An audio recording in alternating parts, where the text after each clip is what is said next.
Take us back a step. This court case, it's all to do with the fact that these non-fungible tokens get sold of digital Birkins, but without Hermès's say-so. Yes. So Hermès is claiming that Mason Rothschild has infringed on their famous Birkin trademarks with his MetaBirkin NFTs. Hermès is saying those NFTs are diluting their famous marks. But Rothschild says his First Amendment right protects him in selling these NFTs and has compared the situation to Andy Warhol's paintings of Campbell soup cans. And this might give courts or even the Supreme Court the chance to clarify the legal balance between trademark rights and the First Amendment.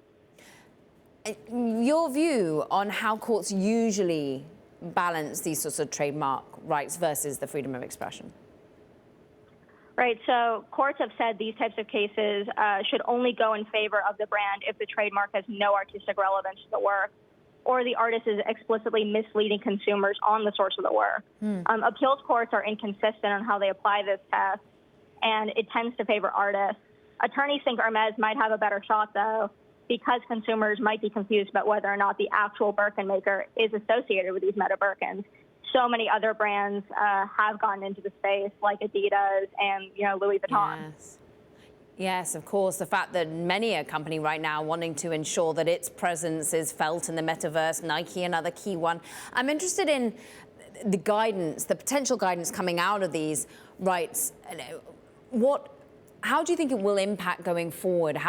What are people going to be looking for to help dictate future decisions around this? And how can companies in particular potentially front run this so they don't end up in court but end up part of the process before it goes live? Right, so companies can start filing trademark registrations in proactive categories that might cover NFTs. There isn't any specific category right now that does cover NFTs. But that's one way they could try to get ahead of it, or just go ahead and collaborate with artists right from the start, like Louis Vuitton has.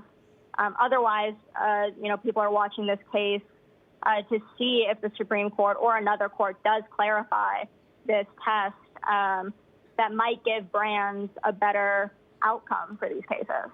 Is this the first major legal action that we've seen? Yes.